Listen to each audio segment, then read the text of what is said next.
بسم اللہ الرحمن الرحیم۔ پرانے وقتوں کی بات ہے۔ ایک چھوٹے سے گاؤں میں ایک عورت اپنے شوہر اور بچوں کے ساتھ رہتی تھی۔ زندگی بہت سادہ تھی مگر مشکلات سے خالی نہ تھی۔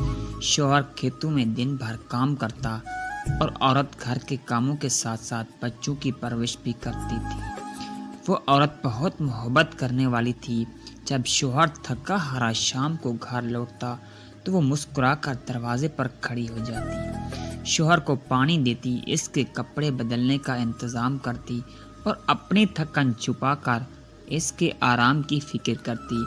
ایک دن گاؤں میں قحط پڑ گیا، کھانے پینے کی چیزیں کم ہو گئی، لوگ اپنے لیے سنبھالنے لگے مگر اس عورت نے جو بھی تھوڑا سا اناج تھا بچوں اور شوہر کے لیے رکھا۔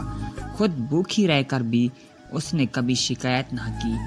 اس کے چہرے پر ہمیشہ صبر اور شکر کی جھلک رہتی۔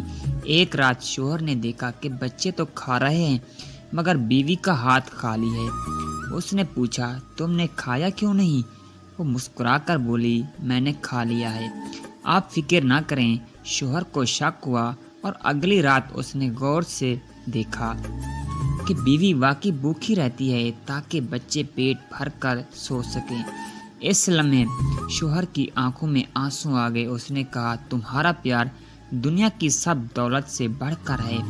وقت گزرتا گیا، حالات ٹھیک ہو گئے، روزگار بہتر ہوا مگر شوہر ہمیشہ اپنی بیوی کی قربانی اور پیار کو یاد رکھتا رہا۔ وہ کہتا، اگر عورت کا پیار خالص ہو تو وہ اپنی خوشی قربان کر کے بھی گھر کو جنت بنا دیتی ہے۔ سبق: عورت کا پیار محض لفظوں میں نہیں بلکہ صبر، قربانی اور خلوص میں چھپا ہوتا ہے۔ وہ اپنی ذات کو بھول کر دوسروں کے لیے جیتی ہے اور یہی پیار گھر کو سکون کا گہوارہ بنا دیتا ہے۔